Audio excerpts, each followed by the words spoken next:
让我们以热烈的掌声欢迎 Alexandre Rangel 为我们带来的演讲。Hello, good morning, and I'd like to first thank very much the president of the university and the great cultural agitator Ilya Lee for the invitation to be here in Taiwan for the second time.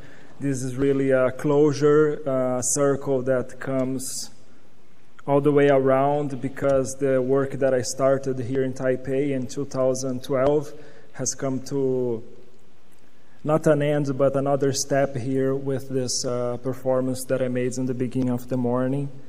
And I will talk about a little bit about my experience as a digital artist and somehow the other side of the picture, as Murilo told you about the public policies. I will tell you how we as artists are benefiting from that and struggling together with the ministry to make digital culture go forward.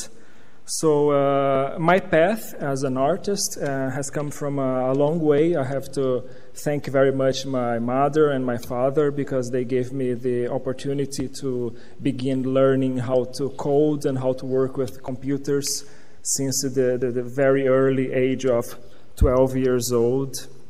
And since then, my whole purpose and academic research and artistic production has been going towards self-expression, the capacitation of expression of the others by means of art education and development of digital tools for audiovisual expression. So my main work has been the software called Quasi Cinema, which means almost cinema or near cinema. It's an open source software platform that allows interactive and improvised video constructions. And it was born as an academic project around 2006 as fine arts degree. So this was my finishing project for this academic course. And later on, I got a very important incentive from the Ministry of Culture. They made a call for artistic projects, and my proposal was to make the next step for my software, making it an open source software. And thanks to this grant, I could work 6 months alone just on this project, and that's what made it grow one step further from just an academic project. And today, the software is almost 10 years old and has been downloaded for about 40,000 people from all over the world. And I had the opportunity to make many workshops in many countries, which made me grow very much as an artist, a person, and a technician also. It's important to say that this name, Quasi Cinema, it's a homage to Brazilian artists Hélio Oiticica and Neville de Almeida, that were a filmmaker and a visual artist.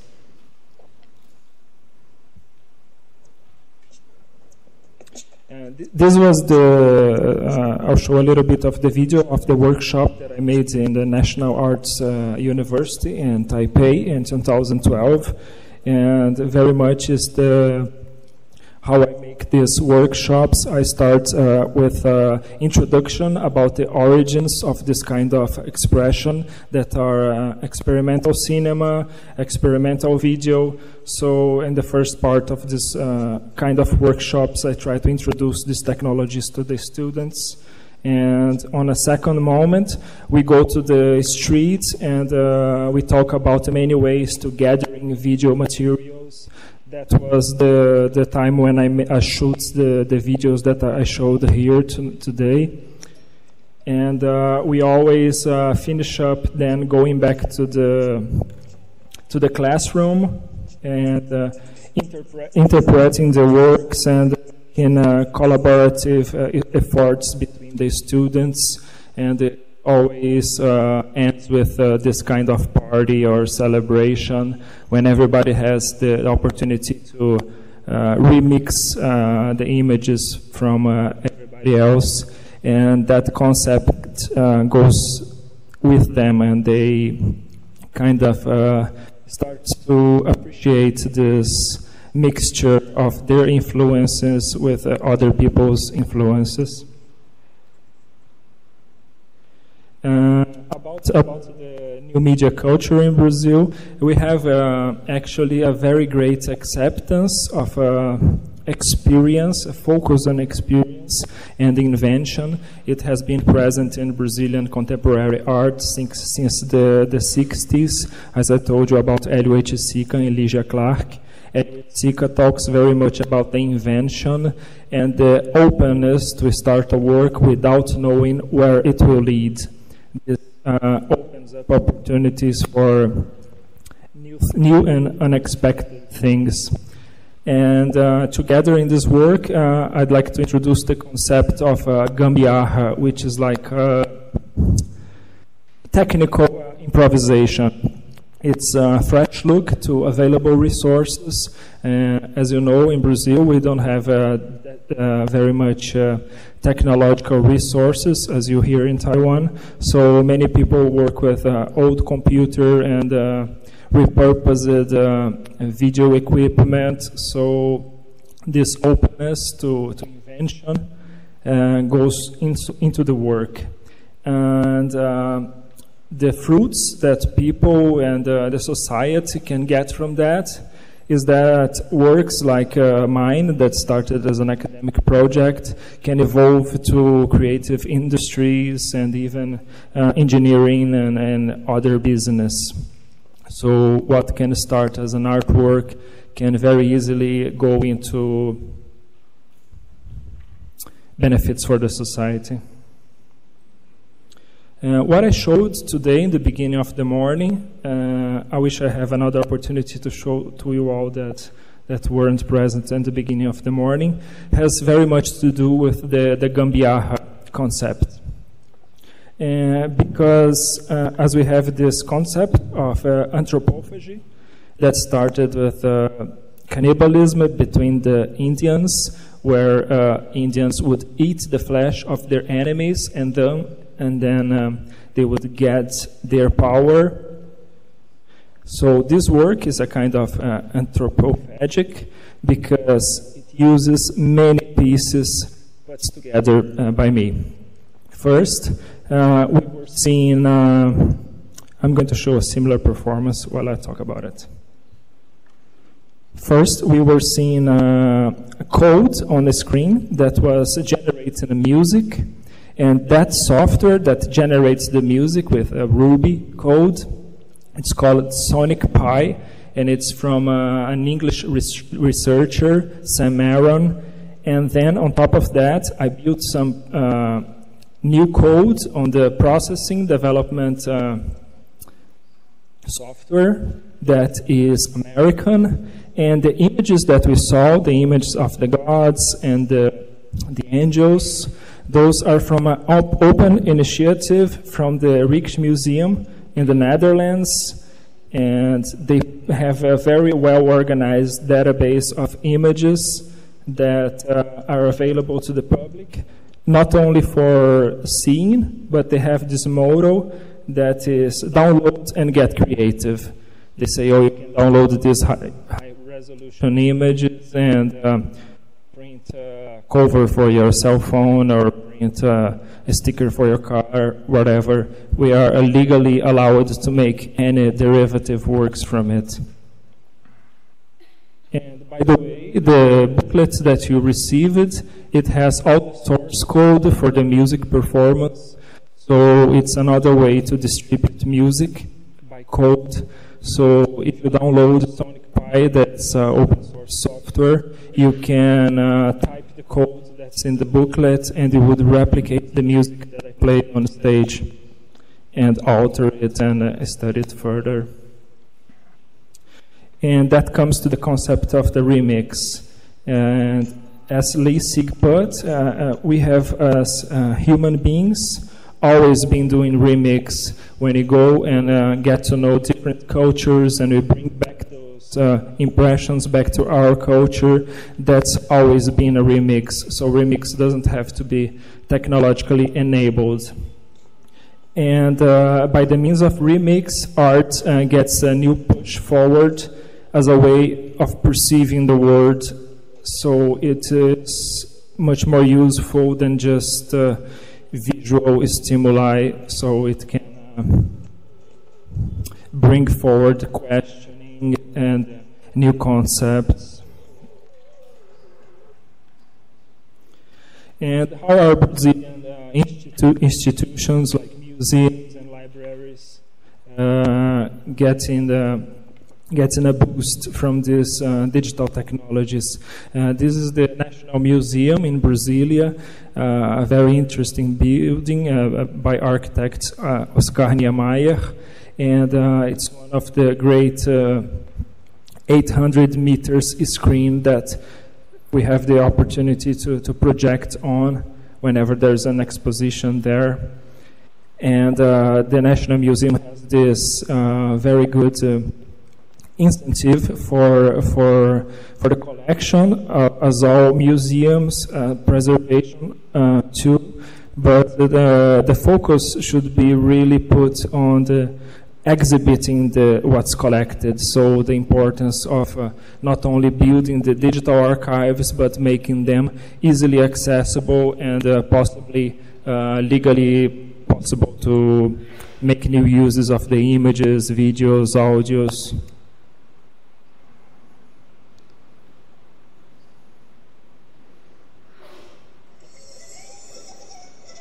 This is a good example of some projections that we made on the National Museum. And one thing that I personally care very much about is to make those projections go beyond just the eye candy, beyond just something beautiful, but to have a concept inside of them. This was an exhibition called Entre Copas, that means between World Cups. So it shows Brazilian art from the periods between the World Cups. So all the exhibition is enhanced by projections both inside and outside the museum, and it's a great way to hook people into coming into the museum and having different looks at the artworks, because many of these projections show details of the paintings and new ways of interacting with them, just like this interactive piece here on the light piece. And we are doing in Brazil very much not only these large-scale projections, but also small-scale guerrilla-like events. When we go to the street, we put white sheets from beds and small projectors and music. There's a bit of a struggle in Brasilia because we're not allowed to make loud music on the street, so there's a little bit of tension between the government and artists. But that's something that we are being able to deal with.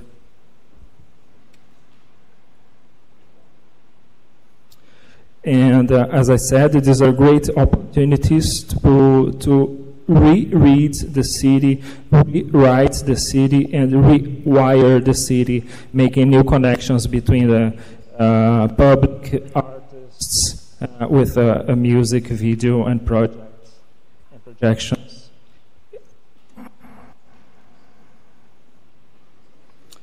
And this soft power, excuse me if I may be too naive about it, but I think it would be a very good time on the century when people can actually be taught to create code, to understand code, and even vote for code. Why not? Politicians on a way to make things more transparent could make very clear, oh, this budget 10% goes to education, 20% goes to medical facilities and whatever. If they make this clear, people would actually be voting for algorithms and not very much on emotional or only political views, but practical views. So code in this way comes as both as an artistic expression, but also expression of desires of the people. And again, I have had the opportunity on many cases to make artworks and interfaces so people can understand better both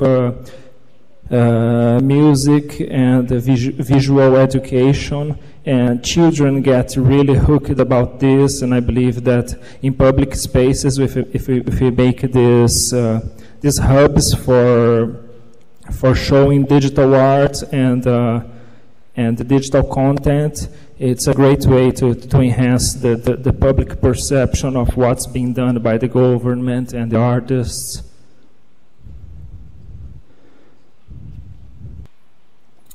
So the main message goes here. It's the task and the responsibility and the opportunity for the liberal arts to go forward as beacons for dialogue and cooperation, not only between arts, but arts and politics.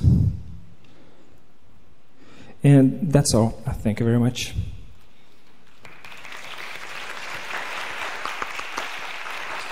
谢谢 Alexandre Rangel 为我们带来精彩的演说。